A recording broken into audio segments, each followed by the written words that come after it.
উকবা ইবনে আবি মুঈত তার একটা অভ্যাস ছিল দূর দূরান্তে সফর করার। এই সফর করার পরে সফরের শেষ দিকে যখন বাসায় ফিরতেন, বাসায় ফেরার সময় এলাকার সমাজের বড় বড় নেতা, ভালো ভালো মানুষ যারা, তাদেরকে দাওয়াত করে তার বাসায় খাওয়াতেন উকবা ইবনে আবি মুঈত। এরকম তার অভ্যাস ছিল। এই অভ্যাসটা ভালো, মেহমানদারি করার অভ্যাস। উকবা ইবনে আবি মুঈত একবার সফরে বের হলেন। সফর থেকে ফেরার পথে মনে মনে প্রতিজ্ঞা করলেন, এইবার সফর থেকে আসার পরে এমন ব্যক্তিকে দাওয়াত করব, যেই ব্যক্তি সমাজের মধ্যে সবচেয়ে ভালো মানুষ, সবচেয়ে উত্তম মানুষ, তাদেরকে আমি দাওয়াত করব। ফিকির করতে করতে এক ব্যক্তিকে পেলেন। সেই ব্যক্তি হলেন হযরতে নবী করিম সাল্লাল্লাহু আলাইহি ওয়াসাল্লাম। তিনি মনে মনে ইচ্ছা করলেন, উকবা ইবনে আবি মুঈত বললেন, আমি মুহাম্মদকে দাওয়াত দিব। এরপরে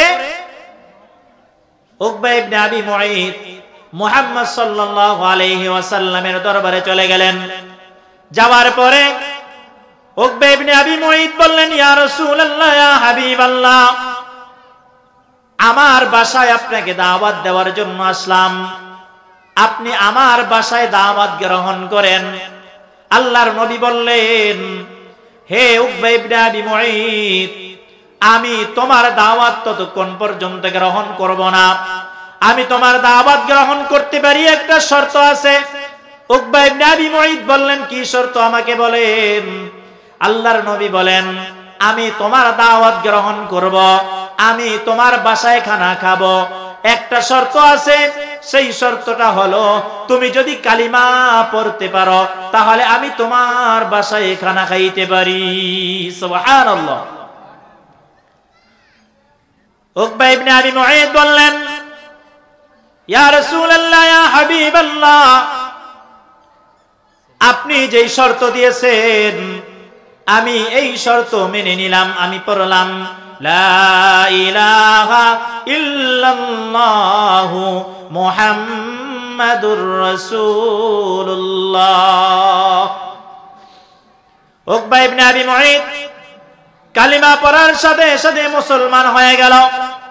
এবার আল্লাহর নবী খুশি হয়ে গেলেন। আল্লাহর নবী উকবা ইবনে আবি মুঈতের বাড়িতে গিয়া দাওয়াত খাইলেন। এই সংবাদ উকবা ইবনে আবি মুঈতের দোস্ত উবাই বিন খালফের কানে চলে গেল। উবাই বিন খালফ যখন শুনলেন তার দোস্ত ইসলাম গ্রহণ করেছে, উবাই বিন খালফ রাগে ফেটে যাচ্ছে, কেন আমার দোস্ত কালিমা গ্রহণ করলো। উবাই বিন খালফ তার দোস্তকে বলতেছে, হে দোস্ত, আমি তোমার বাড়িতে দাওয়াতে যাব না যতক্ষণ পর্যন্ত তুমি এই ইসলাম ধর্ম না ছেড়ে দিবে, এই কালেমা যতক্ষণ পর্যন্ত ছেড়ে না দিবে, ততক্ষণ পর্যন্ত তোমার বাসায় আমি যাব না, তোমার সাথে কথা বলবো না, তোমার সাথে খানা খাবো না। উকবা ইবনে আবি মুঈত বললেন, হে দোস্ত, আমি যদি আল্লাহর নবীর কথাটা না মানি, সে অনেক দামি মানুষ, অনেক বংশীয় মর্যাদার অধিকারী, তার কথাকে যদি না মানি তাহলে সে আমার বাসায় খানা খায় না। সেজন্য আমি তার মনের ইচ্ছা আবেগকে পূরণ করার জন্য আমি কালিমা পড়লাম। এটা আমি এমনে পড়েছি। উবাই বিন খালফ বলেন, না না, আপনি এমনে পড়ছেন, এটা আমি বিশ্বাস করি না। যতক্ষণ পর্যন্ত আপনি, হে উকবা ইবনে আবি মুঈত, আপনি যতক্ষণ পর্যন্ত মুহাম্মাদের কাছে গিয়া মুহাম্মাদের মুখে থুতু নিক্ষেপ না করবেন, জোরে বলেন নাউজুবিল্লাহ, থুতু নিক্ষেপ যদি না করতে পারে ততক্ষণ পর্যন্ত আমি বুঝবো না। যদি থুতু নিক্ষেপ করেন তাহলে আমি বুঝবো যে আপনি কালিমা ছেড়ে দিয়েছেন। এই উবাই বিন খালফ এত বড় পোড়া কপাল, এই উকবা ইবনে আবি মুঈত তার কথা শুনে আল্লাহর নবীর দরবারে চলে গেলেন। আল্লাহর নবীর দরবারে গিয়া আল্লাহর নবীর মুখে থুতু নিক্ষেপ করা যখন আরম্ভ করলেন, এই থুতু আল্লাহর নবীর মুখে না গিয়া এই থুতুটা উকবা ইবনে আবি মুআইতের দিকে ফিরে আসলো। সাথে সাথে আল্লাহ রাব্বুল আলামিন এই আয়াত নাযিল করে দিলেন, ওয়া ইয়াউমা ইয়া'আদ্দুদ যালিমু আলা ইয়াদাইহি, কিছু জালেম কাল কিয়ামতের ময়দানে দুই হাত কামড়াইতে থাকবে আর বলবে, আফসোস আমি কেন নবীকে বন্ধু না বানাইয়া আমি কেন উবাই বিন খলফকে বন্ধু বানাইলাম। ওরকম বন্ধু আপনার আমার হবে। আল্লাহর নবী হাদিসের মধ্যে বলেন, ক্বালান নবী সাল্লাল্লাহু আলাইহি ওয়াসাল্লাম, আল মারউ মা মান আহাব্বা, যার সাথে যার মহব্বত তার সাথে তার কিয়ামত। আমরা একটা হাদিস জানি, যে যার সাথে মহব্বত রাখবে, যার বন্ধু ভালো হবে, সে ওই ভালো বন্ধুর সাথে তার হাসর নাসর হবে। এজন্য কবিতার ভাষায় বলেন, ইয়ারে বদ আরাত তোরা সুয়ে জাহিম, ইয়ারে নেকু গিরে তায়া বিনাইম, সোহবতে সালেহ তোরা সালেহ কুনাত, সোহবতে তালে তোরা তালে কুনাত, এক জামানা সোহবতে বা আউলিয়া, সোহবতে সৎ সালে তাআত বেরিয়া। দোস্ত আবাব, ভালো মানুষের সাথে যদি বন্ধুত্ব রাখা যায় তাহলে ভালো মানুষে পরিণত হওয়া যায়। এজন্য উলামায়ে কেরামের সাথে যথাসম্ভব বন্ধুত্ব রাখার চেষ্টা করব। উলামায়ে কেরাম সব সময় দিনের অতন্দ্র প্রহরী না। আর আল্লাহ সুবহানাহু ওয়া তাআলা যদি তৌফিক দেয়, অনেক ছোট মানুষ দ্বারাও আল্লাহ তাআলা বড় থেকে বড় দিনের কাজের আঞ্জাম দেওয়ার সুযোগ করে দেয়। প্রতি বছরের ন্যায় যুব সমাজ ও এলাকাবাসীর উদ্যোগে এই বিশাল আয়োজনের পিছনে যাদের অক্লান্ত পরিশ্রম, অক্লান্ত ত্যাগ, কোরবানি যাদের রয়েছে, আল্লাহ তাআলা সকলের মেহনত, সকলের কোরবানিকে কবুল করিয়ে নেয় বলে আমিন। বর্তমানে আমরা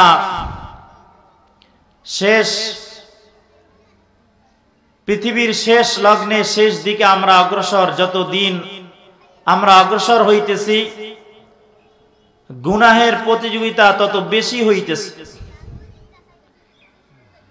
আল্লাহ তাআলা সূরা মায়েদার মধ্যে বলেন,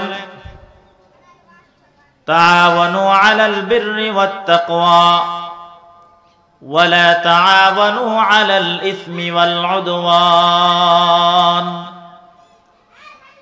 আল্লাহ তাআলা এই আয়াতের মধ্যে বলেন, হে আমার ঈমানদার বান্দারা, তাআওয়ানু আলাল বির, তোমরা নেক কাজের প্রতিযোগিতা করো, ভালো কাজের প্রতিযোগিতা করো। যত ভালো কাজ আছে এই কাজের প্রতিযোগিতা তোমরা করতে থাকো। আয়াতের শেষ দিকে আল্লাহ তাআলা বলেন, ওয়ালা তাআওয়ানু আলাল ইসমি ওয়াল উদওয়ান, তোমরা গুনাহের কাজের প্রতিযোগিতা করবে না, খারাপ কাজের প্রতিযোগিতা করবে না। খারাপ কাজের প্রতিযোগিতা যদি করা হয় তখন মানুষ আস্তে আস্তে খারাপের দিকে ধাবিত হয়, খারাপের দিকে যাইতে থাকে। সেই হিসাবে যুবকদের উদ্যোগকে স্বাগত জানাই। আল্লাহ তাআলা যেন যুবকদের এই উদ্যোগকে প্রতি বছর এরকম বড় থেকে বড় উদ্যোগ নিতে পারে আল্লাহ তাআলা তৌফিক দান করে, আমিন। কিতাবের মধ্যে, ফতোয়ার কিতাবের মধ্যে আছে চার জিনিসের দিকে তাকিয়ে থাকা ইবাদত।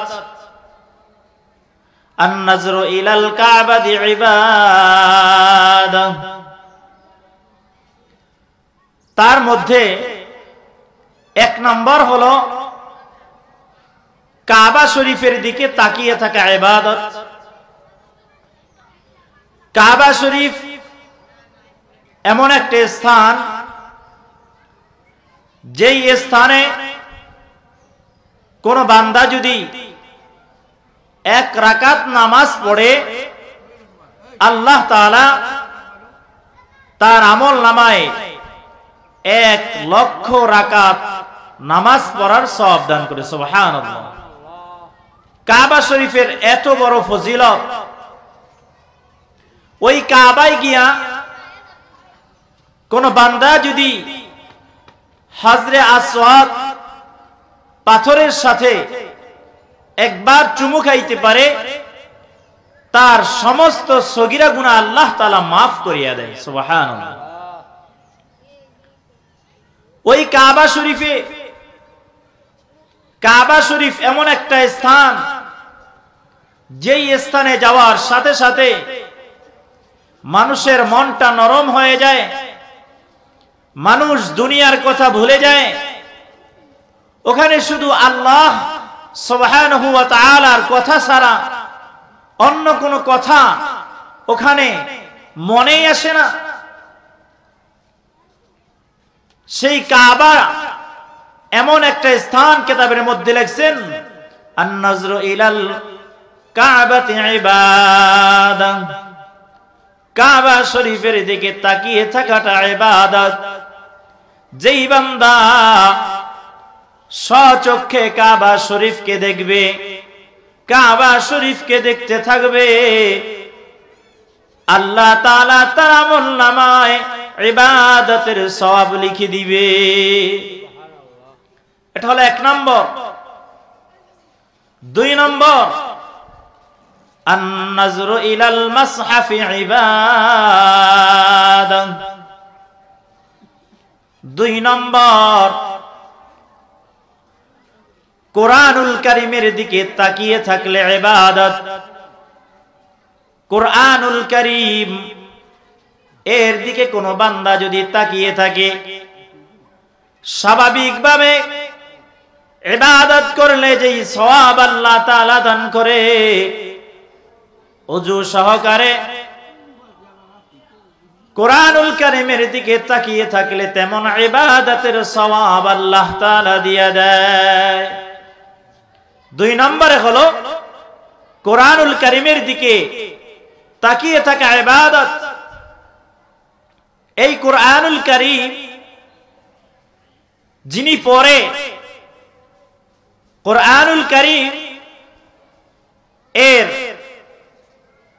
ফজিলত, কোরআন তেলাওয়াতের লাভ এত বেশি, আল্লাহ তাআলা তার দোস্ত হাবিব মুহাম্মদ আরবি সাল্লাল্লাহু আলাইহি ওয়াসাল্লামের মাধ্যমে আমাদেরকে জানিয়ে দিয়েছেন।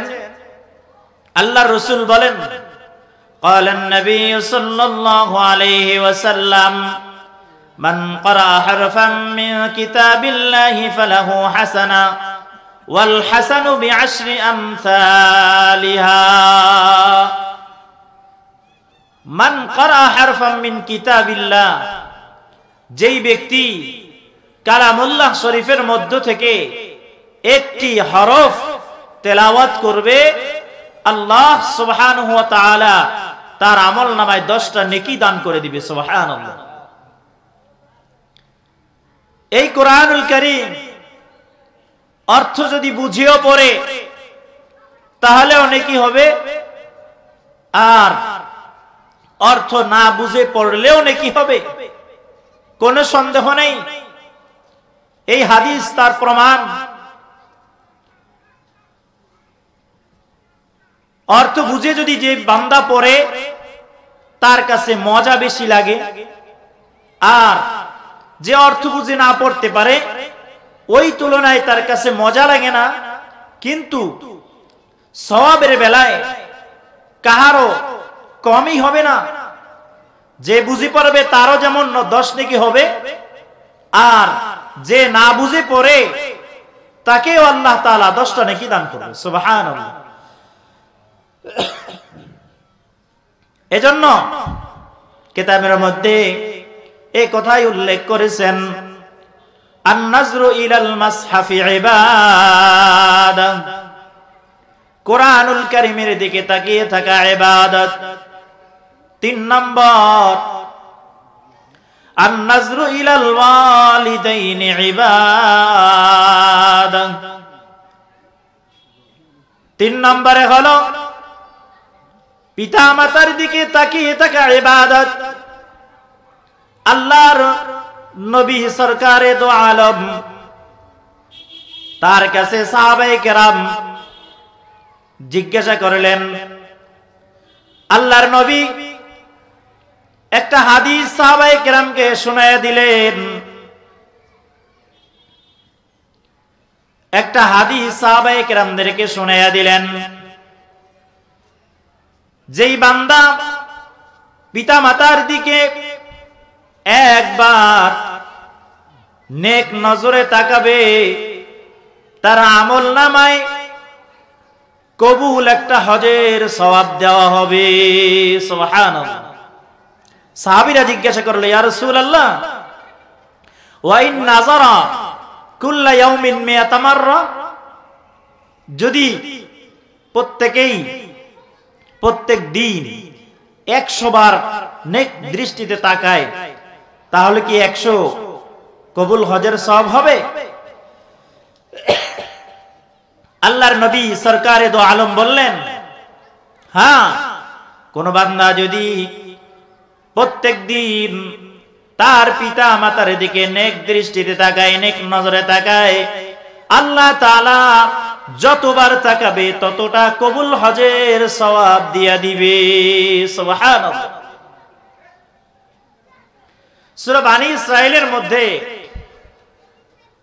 আল্লাহ তাআলা এই পিতা মাতার সাথে সৎ আচরণের কথা আল্লাহ তাআলা সূরা বনী ইসরাঈলের মধ্যে বলেন, ওয়া কাদা রাব্বুকা আল্লা তা'বুদু ইল্লা ইয়্যাহু ওয়া বিল ওয়ালিদাইনি ইহসানা ইম্মা ইয়াবলুগান্না ইনদাকাল কিবরা আহাদুহুমা আও কিলাহুমা ফালা তাকুল লাহুমা উফফিন ওয়া লা তানহারহুমা ওয়া কুল লাহুমা কাওলান কারীমা। আল্লাহ তাআলা সূরা বনী ইসরাঈলের মধ্যে বলেন, আয়াতের সারাংশ কথা, তোমরা পিতামাতার সাথে সৎ আচরণ করবা। পিতামাতার সাথে আচরণ করতে গিয়ে পিতামাতার মুখ দিয়া কষ্টদায়ক কোনো শব্দ যেন বের না হয়, সেই দিকে লক্ষ্য রাখতে হবে। পিতামাতার সাথে সৎ আচরণ যদি কোনো বান্দা করতে পারে, আল্লাহর নবী সরকারে দো আলম বলেন, قال النبي صلى الله عليه وسلم الجنة تحت أقدام الأمهات, মায়ের পায়ের নিচে সন্তানের জান্নাত। পিতামাতার সাথে সৎ আচরণ কোন বান্দা যদি করে, ওই সৎ আচরণের কারণেই ওই সন্তান জান্নাতি হয়ে যাবে। সুবহানাল্লাহ। এজন্য 3 নম্বরে হলো আন-নাজরু ইলাল ওয়ালিদাইনি ইবাদাহ, পিতা মাতার দিকে নেক দৃষ্টিতে তাকিয়ে থাকা ইবাদত। যাদের পিতা মাতা আছে, এই পিতা মাতার সাথে যদি সৎ আচরণ না করে, পিতা মাতা যদি বদদোয়া দেয়, কয়েক ব্যক্তি এমন আছে যারা বদদোয়া করলে আর কোনো দেরি হয় না, মাঝে কোনো পর্দা থাকে না, তার মধ্যে পিতা মাতার দোয়া আছে। পিতা মাতা যদি বদদোয়া করে, আল্লাহ তাআলা সাথে সাথে কবুল করিয়া নেয়। সেজন্য পিতা মাতার সাথে সৎ আচরণ করা, পিতা মাতার দিকে নেক দৃষ্টিতে তাকিয়ে থাকা, এটাও ইবাদত হবে। দোস্ত আহবাব, কবি বলেন, ই আমানত চন্দে রোজে নজদে মাস, ই আমানত চন্দে রোজে নজদে মাস, در حقیقت مالک ہر شے خداست، در حقیقت مالک ہر شے خداست। সেজন্য আল্লাহ তাআলা আপনাকে আমাকে একটা আমানত দিয়েছেন, হায়াত দিয়েছেন। এই হায়াত যদি কাজে লাগাইতে না পারি, দোস্ত আহবাব, এই আফসোসের আর কোনো শেষ হবে না। সেজন্য যাদের পিতামাতা আছে, এই পিতামাতার খেদমত বেশি থেকে বেশি করা চাই। পিতামাতার খেদমত যদি কোনো বান্দা করে, কোনো বান্দা করতে থাকে, দুনিয়ার মধ্যে যদি অভাব অনটনে থাকেও ওই পিতামাতা খুশি হয়ে যদি একবার জবান খুলে সন্তানের জন্য দোয়া করে, ওই দোয়াটাই ওই সন্তানের কামিয়াবের সবাব হয়ে যাবে। সেজন্য কিতাবের মধ্যে আসছে এই 3 নম্বর কথাটা, আন-নাজরু ইলাল ওয়ালিদাইনি ইবাদা, পিতা মাতার দিকে নেক দৃষ্টিতে তাকিয়ে থাকা ইবাদত, যতক্ষণ তাকিয়ে থাকবে ইবাদত। 4 নম্বর, النظر إلى العلماء الحق عبادة। 4 নম্বর, হক্কানি উলামায়ে কেরামের দিকে তাকিয়ে থাকা ইবাদত, হক্কানি উলামায়ে কেরামের দিকে তাকিয়ে থাকা ইবাদত। উলামায়ে কেরামের দাম, উলামায়ে কেরামের কদর, উলামায়ে কেরামের মূল্য এত বেশি, এত বেশি। আল্লাহ তাআলা সূরা ফাতিরের মধ্যে বলেন, ইন্নামা ইয়াখশাল্লাহ মিন ইবাদিহিল উলামা। আল্লাহ তাআলা এই আয়াতের মধ্যে বলেন, পৃথিবীর মধ্যে যত মানব জাতি আছে, জিন জাতি আছে, 18,000 মাখলুকাত, এর মধ্যে আল্লাহ তাআলা 2টা জাতি, জিন এবং ইনসান, এই 2টা জাতির উপরে আল্লাহ তাআলা আল্লাহর যত বিধিবিধান কোরআনের মধ্যে, নবী আলাইহিস সালামের হাদিসের মধ্যে রাখছেন, বিধিবিধান এই 2 শ্রেণীর মানুষের উপরেই চলে, অন্য কোন মাখলুকের উপরে চলে না। 2 শ্রেণী হলো জিন এবং ইনসান, জিন জাতি আর হলো মানব জাতি। আল্লাহ তাআলা ওই আয়াতের মধ্যে বলেন, ইন্নামা ইয়াখশাল্লাহ মিন ইবাদিহিল উলামা। আল্লাহ রাব্বুল আলামিন বলেন, পৃথিবীর বুকে যত মানুষ আছে, জিন জাতি আছে, এই 2 জাতির মধ্যে এবং অন্যান্য যা কিছু আছে, এর মধ্যে সবচাইতে আমি আল্লাহকে ভয় পাই উলামায়ে কেরাম। কারণ উলামায়ে কেরামের কাছেই কেবলমাত্র আল্লাহ তাআলার পরিচয় আছে, আল্লাহ তাআলার মারিফত আছে। আল্লাহ কেমন, আল্লাহর শক্তি কেমন, আল্লাহর গুণগান কেমন, আল্লাহর ধরা কেমন, মোট কথা আল্লাহ তাআলা যে কুল কায়নাত বানাইলেন, সব কিছুর ইলম উলামায়ে কেরামের কাছে আছে। সেজন্য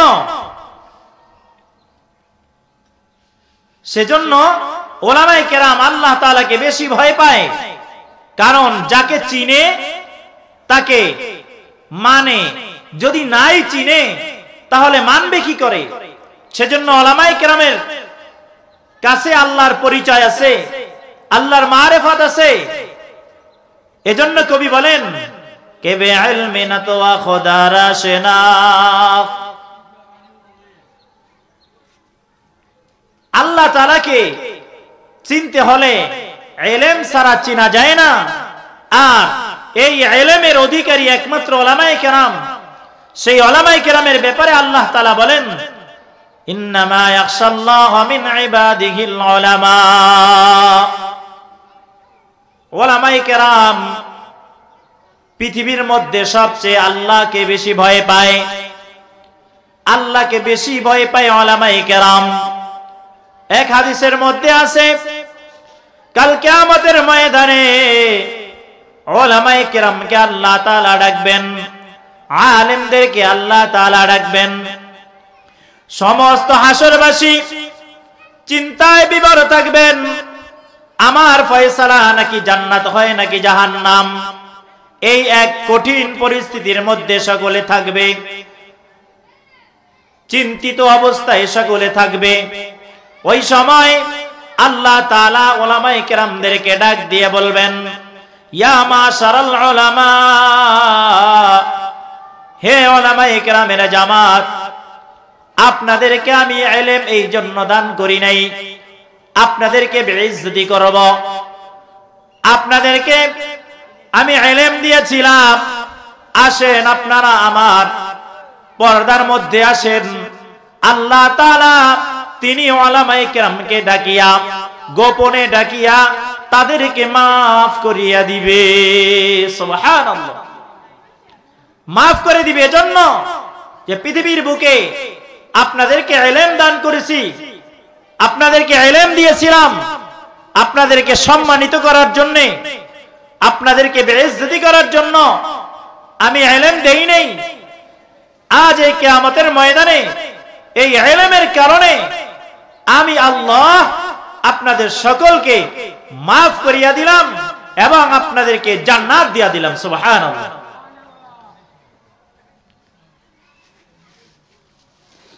সেজন্য 4 নম্বরে বলছিলাম আন-নাজরু ইলাল উলামাইল হাক্কি ইবাদা, হক্কানি উলামায়ে কেরামের দিকে তাকিয়ে থাকা ইবাদত।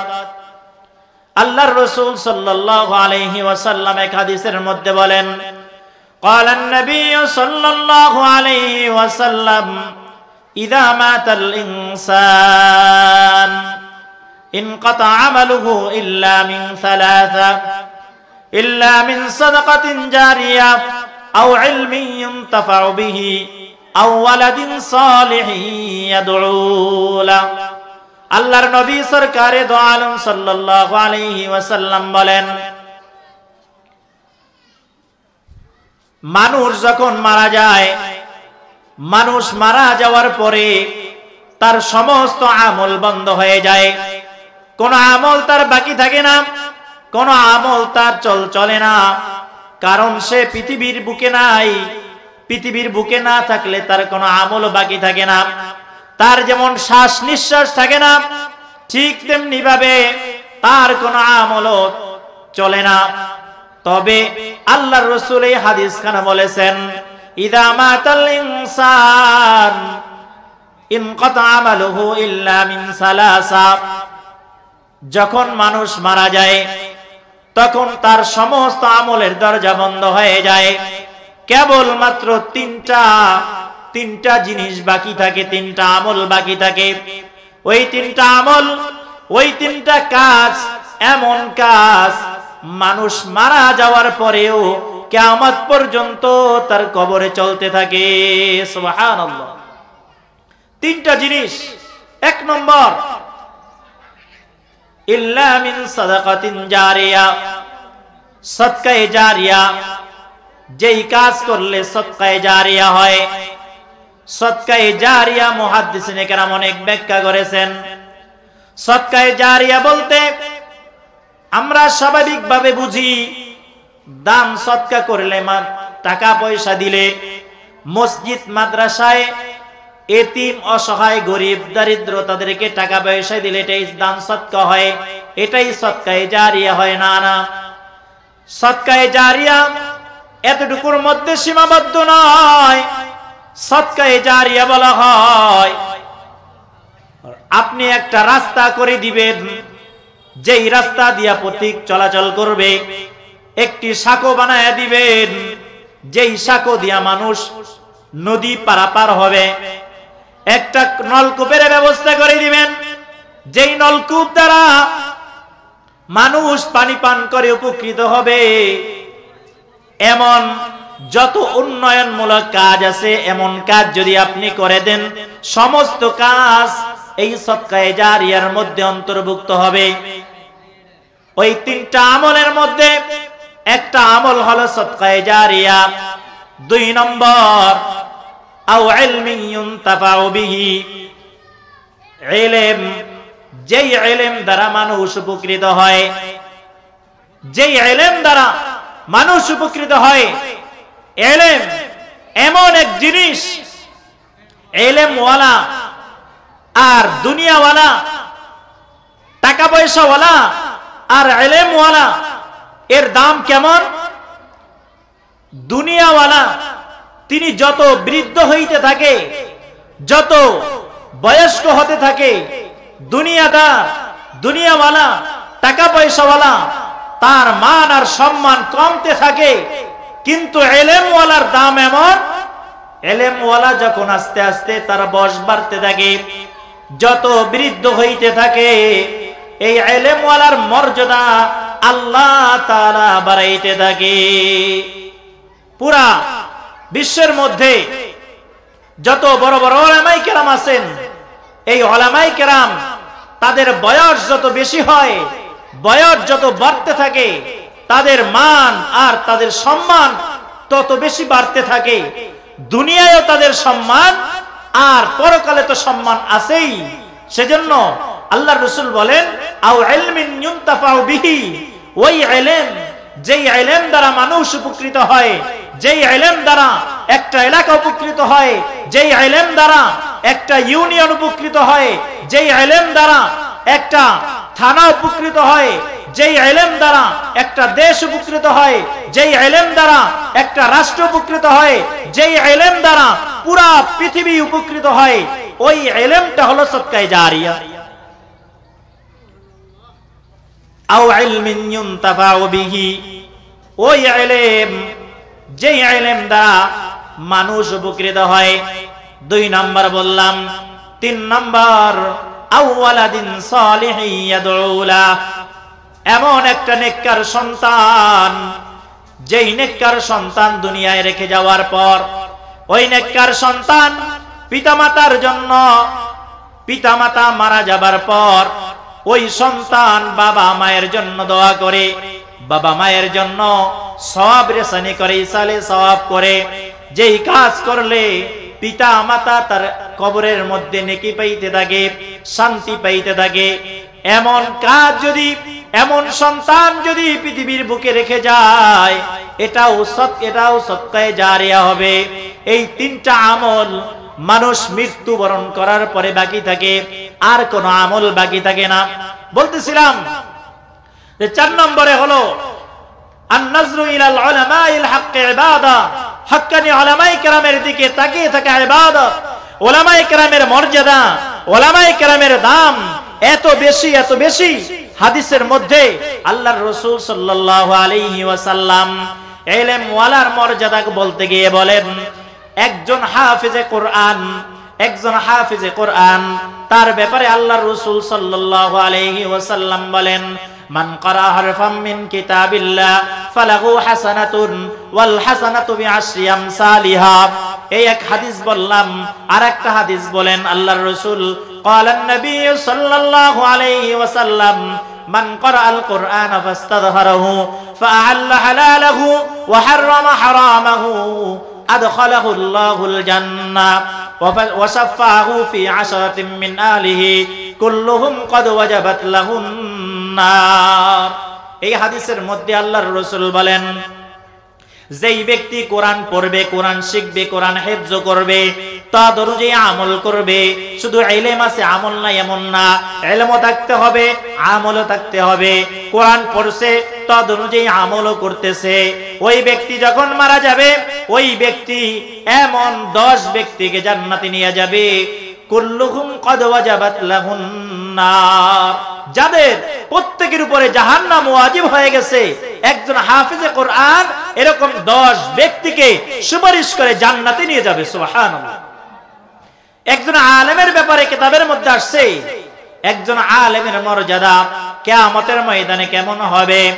একজন আলেমকে কিয়ামতের ময়দানে উঁচু একটা টিলার উপরে দাঁড় করিয়ে দেওয়া হবে এবং বলা হবে, আপনি যতদূর পর্যন্ত আপনার নজর যায়, যতদূর পর্যন্ত আপনি চোখ দিয়া দেখেন, যতদূর পর্যন্ত আপনার দৃষ্টি যায়, এই দৃষ্টির মধ্যে যত মানুষ আছে, এই সমস্ত মানুষকেই বড় জামাতকে, ওই আলেমকে সুপারিশ করে জান্নাতে নিয়ে যাওয়ার অধিকারে দেয়া হবে।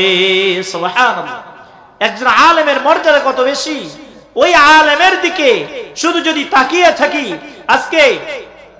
আজকে এই উমার পার, এই চাঁদেরহাট বাজারে যে ঐতিহাসিক তাফসিরুল কোরআন মাহফিল হইতেছে, আপনারা যে সমস্ত ওলামায়ে কেরামের দিকে তাকিয়ে থাকবে, যতক্ষণ পর্যন্ত তাকিয়ে থাকবে ততক্ষণ পর্যন্ত ইবাদত হইতেই থাকবে। সুবহানাল্লাহ। আন-নাজরু ইলাল উলামাইল হক ইবাদা। তাহলে এই 4টা কথা বললাম। 1 নম্বরে বললাম আন-নাজরু ইলাল কাবাতি ইবাদা, কাবা শরীফের দিকে তাকিয়ে থাকা ইবাদত। 2 নম্বর আন-নাজরু ইলাল মাসহাফি ইবাদা, কোরআন শরীফের দিকে তাকিয়ে থাকা ইবাদত। 3 নম্বরে আন-নাজরু ইলাল ওয়ালিদাইনি ইবাদা, পিতামাতার দিকে নেক দৃষ্টিতে তাকিয়ে থাকা ইবাদত। 4 নম্বর আন-নাজরু ইলাল উলামাইল হক ইবাদা, হক্কানি উলামায়ে কেরামের দিকে তাকিয়ে থাকা ইবাদত। খলিলা, সূরা ফুরকানের 27 এবং 28 নম্বর আয়াত। এই আয়াতের মধ্যে, আয়াতের অর্থ হচ্ছে, কাল কিয়ামতের ময়দানে আল্লাহ তাআলার সামনে কিছু সংখ্যক মানুষ উঠবে, তারা বলতে থাকবে, ওয়া ইয়াউমা ইয়া'আদ্দুয যালিম আলা ইয়াদাইহি, কিছু জালেম, কিছু অত্যাচারী ব্যক্তি কিয়ামতের ময়দানে যখন উঠবে, হস্তদ্বয় কামড়াইতে থাকবে, 2 হাত কামড়াইতে থাকবে। ইয়াকুলু ইয়া লাইতানি ইত্তাখাযতু মা'আর রাসূলি সাবিলা, আর তারা আফসোস করবে আর বলতে থাকবে, হায় আফসোস, আমি যদি রাসূলের সাথে, আল্লাহর নবীর সাথে বন্ধুত্ব স্থাপন করতাম কতই না ভালো হইতো। 2 হাত কামড়াইতে থাকবে আর বলতে থাকবে, ইয়া ওয়াইলাতা লাইতানি লাম আত্তাখিদ ফুলানান খলিলা, হায় আফসোস, আমি যদি অমুক ব্যক্তিকে বন্ধু না বানাইতাম কতই না ভালো হইতো। এই আয়াতের সারাংশ অর্থ, এই আয়াতের শানে নজুলের মধ্যে মুফাসসিরিনে কেরাম, তাফসীরে মাআরিফুল কুরআন, বাংলা, উর্দু সমস্ত অধিকাংশ তাফসীরের কিতাবের মধ্যে এই ঘটনা উল্লেখ করেছেন মুফাসসিরিনে কেরাম। ঘটনা হলো, 2 বন্ধু, উকবা ইবনে আবি মুঈত আর উবাই বিন খালফ, 2 বন্ধু। এই 2 বন্ধুর ঘটনা তাফসীরের কিতাবের মধ্যে মুফাসসিরিনে কেরাম উল্লেখ করেছেন। উকবা ইবনে আবি মুঈত, তার একটা অভ্যাস ছিল দূর দূরান্তে সফর করার।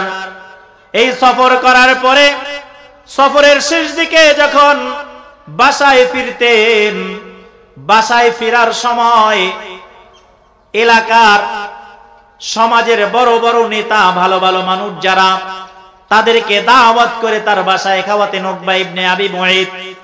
এরকম তার অভ্যাস ছিল। এই অভ্যাসটা ভালো, মেহমানদারি করার অভ্যাস। উকবা ইবনে আবি মুঈত একবার সফরে বের হলেন। সফর থেকে ফেরার পথে মনে মনে প্রতিজ্ঞা করলেন, এইবার সফর থেকে আসার পরে এমন ব্যক্তিকে দাওয়াত করব, যেই ব্যক্তি সমাজের মধ্যে সবচেয়ে ভালো মানুষ, সবচেয়ে উত্তম মানুষ, তাদেরকে আমি দাওয়াত করব। ফিকির করতে করতে এক ব্যক্তিকে পেলেন, সেই ব্যক্তি হলেন হযরতে নবী করিম সাল্লাল্লাহু আলাইহি ওয়াসাল্লাম। তিনি মনে মনে ইচ্ছা করলেন, উকবা ইবনে আবি মুঈত বললেন, আমি মুহাম্মদকে দাওয়াত দিব। এরপরে উকবা ইবনে আবি মুঈত মুহাম্মদ সাল্লাল্লাহু আলাইহি ওয়াসাল্লামের দরবারে চলে গেলেন। যাওয়ার পরে উকবা ইবনে আবি মুঈত বললেন, ইয়া রাসূলুল্লাহ, ইয়া হাবিবাল্লাহ, আমার বাসায় আপনাকে দাওয়াত দেওয়ার জন্য আসলাম, আপনি আমার বাসায় দাওয়াত গ্রহণ করেন। আল্লাহর নবী বললেন, হে উকবা ইবনে আবি মুঈত, আমি তোমার দাওয়াত ততক্ষণ পর্যন্ত গ্রহণ করব না, আমি তোমার দাওয়াত গ্রহণ করতে পারি, একটা শর্ত আছে।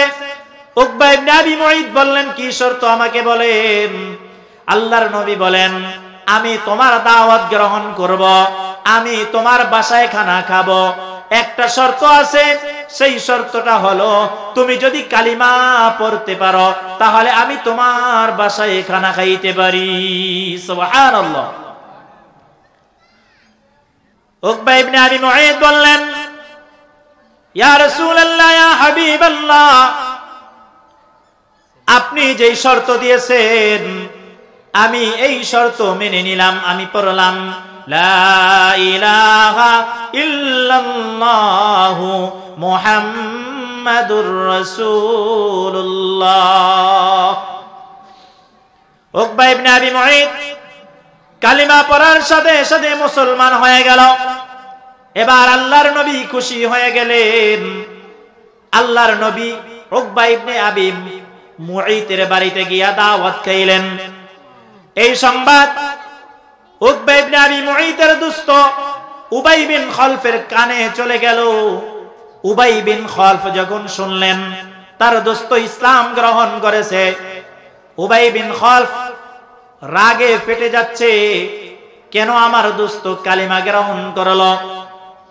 উবাই বিন খালফ তার দোস্তকে বলতেছে, হে দোস্ত, আমি তোমার বাড়িতে দাওয়াতে যাব না যতক্ষণ পর্যন্ত তুমি এই ইসলাম ধর্ম না ছেড়ে দিবে, এই কালেমা যতক্ষণ পর্যন্ত ছেড়ে না দিবে, ততক্ষণ পর্যন্ত তোমার বাসায় আমি যাব না, তোমার সাথে কথা বলবো না, তোমার সাথে খানা খাবো না।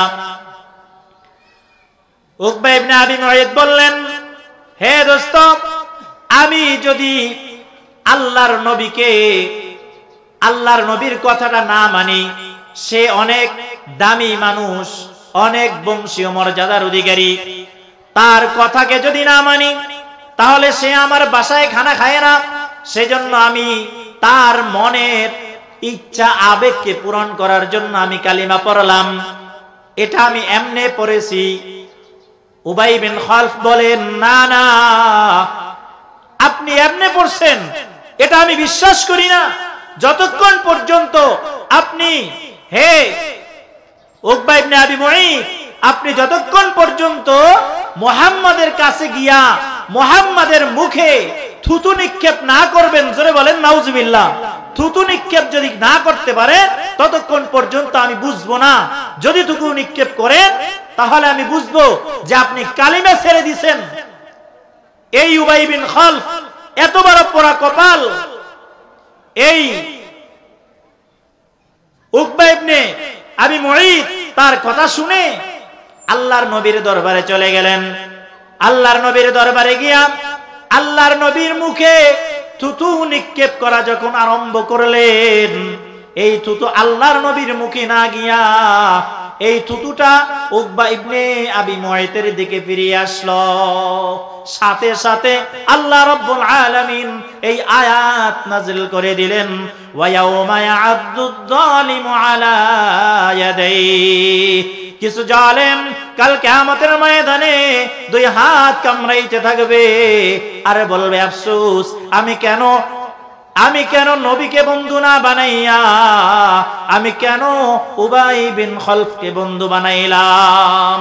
ওরকম বন্ধু আপনার আমার হবে। আল্লাহর নবী হাদিসের মধ্যে বলেন, ক্বালান নবী সাল্লাল্লাহু আলাইহি ওয়াসাল্লাম, আল মারউ মা মান হাব্বা, যার সাথে যার মহব্বত তার সাথে তার কিয়ামত। আমরা একটা হাদিস জানি, যে যার সাথে মহব্বত রাখবে, যার বন্ধু ভালো হবে, সে ওই ভালো বন্ধুর সাথে তার হাসর নাসর হবে। এজন্য কবিতার ভাষায় বলেন, ইয়ারে বদআরত তোরা সুয়ে জাহিম, ইয়ারে নেকু গিরে তায়া বিনাইম, সোহবতে সালেহ তোরা সালেহ কুনাত, সোহবতে তালেহ তোরা তালেহ কুনাত। এক জামানা সোহবতে বা আউলিয়া, সোহবতে সৎ সালে তাআত বেরিয়া। দোস্ত আবাব, ভালো মানুষের সাথে যদি বন্ধুত্ব রাখা যায় তাহলে ভালো মানুষে পরিণত হওয়া যায়। এজন্য উলামায়ে কেরামের সাথে যথাসম্ভব বন্ধুত্ব রাখার চেষ্টা করব। উলামায়ে কেরাম সব সময় দিনের অতন্দ্র প্রহরী। উলামায়ে কেরামের সাথে যতক্ষণ পর্যন্ত সম্ভব আমরা বন্ধুত্ব স্থাপন করার চেষ্টা করব, কারণ উলামায়ে কেরামই হলো আমাদের আসল বন্ধু। উলামায়ে কেরামকে যদি আমরা বন্ধু বানাইতে পারি তাহলে আপনার আমার ঠিকানা জান্নাত হবে। আর যদি উলামায়ে কেরাম ছাড়া অন্য কোনো কাজ করি, সেই কাজ আমাদের গোমরাহি ছাড়া কিছুই হবে না। সেজন্য যে কাজই করি হযরত উলামায়ে কেরামের পরামর্শ নিয়া, উলামায়ে কেরামের পরামর্শ সাপেক্ষে করার চেষ্টা করবে ইনশাআল্লাহ। পরিশেষে একটা কথা বলি, আল্লাহর রাসূল সাল্লাল্লাহু আলাইহি ওয়াসাল্লাম বলেন, একটা হাদিস বলেই শেষ করব। আল্লাহর রাসূল সাল্লাল্লাহু আলাইহি ওয়াসাল্লাম একটা হাদিস বলেন, ক্বালান নবী সাল্লাল্লাহু আলাইহি ওয়াসাল্লাম, আল্লাহদু লানা ওয়াশিক্কু লিগাইরিনা। এই একটা হাদিস আপনারা হয়তো অনেক সময় শুনেছেন। একটা সুন্নতের কথা বলবো, কারণ একটা সুন্নত, যেই সুন্নতটা সমাজের মধ্যে একেবারে বিলীন হয়ে গেছে, ওরকম একটা সুন্নত যদি কোনো বান্দা জীবিত করে, আল্লাহ তাআলা তার আমল নামায় 100 শহীদের সওয়াব দান করবে। সুবহানাল্লাহ। এই হাদিসের মধ্যে আল্লাহর রাসূল বলেন যে তোমরা যখন কবর করো, এই কবর দুই ধরনের কবর আছে। আল্লাহদু লানা, আল্লাহর রাসূল বলেন লাহাদ কবর হলো আমার জন্য, ওয়াশিক্কু লিগাইরিনা, এবং সেই কবর যেটা সেটা হলো আমার গায়ের যারা আছে, যারা অনারব তাদের জন্য। দোস্ত আহবাব, আমাদের সমাজে যেই কবরগুলা করা হয়, আলহামদুলিল্লাহ আজকে মুফতি শাহাদাত হুসাইন সাহেব, তার বাবা তিনি মারা গেছেন, আল্লাহ তাআলা তাকে জান্নাতের উঁচু মাকাম দান করে, বলেন আমিন। তার বাবার যেই কবরটা করা হয়েছে, সুন্নাত তরিকায় কবর করা হয়েছে, এরকম সুন্নাত তরিকায় কবর সমাজের মধ্যে প্রচলন ঘটানোর চেষ্টা করবে ইনশাআল্লাহ। আমরা আগেই যেই কবরগুলো করতাম, একেবারে খাড়া একটা কবর করতাম, ওটা খেলাফে সুন্নাত কবর, ওই কবর আমরা করব না। কবর হলো দুই ধরনের। কয় ধরনের বলেন? দুই ধরনের। এক নম্বর কবর হলো লাহাদ, আর একটা কবর হলো শক। যেইখানে লাহাদ কবর করা যায় না, সেইখানে শক কবর করব। এই দুই প্রকার কবর হলো সুন্নাত তরিকার কবর। এই দুই তরিকা বাদ দিয়ে তৃতীয় কোন তরিকায় যদি কবর করা হয়, সেটা খেলাফে সুন্নাত কবর হবে। খেলাফে সুন্নাত যদি কোনো আমল হয়, এক কথায় আল্লাহ তাআলার কাছে সেটা গ্যারান্টেড হবে না, কবুল হবে না। সেজন্য আপনার আমার প্রত্যেকটা আমল সুন্নাত তরিকা অনুযায়ী হওয়া চাই। আল্লাহ তাআলা আপনার আমার প্রত্যেকটা আমল যেন সুন্নাত তরিকায় করার তৌফিক দান করে। সকলে বলি আমিন। ওয়া আখিরু দাওয়ানা আনিল হামদুলিল্লাহি রাব্বিল আলামিন।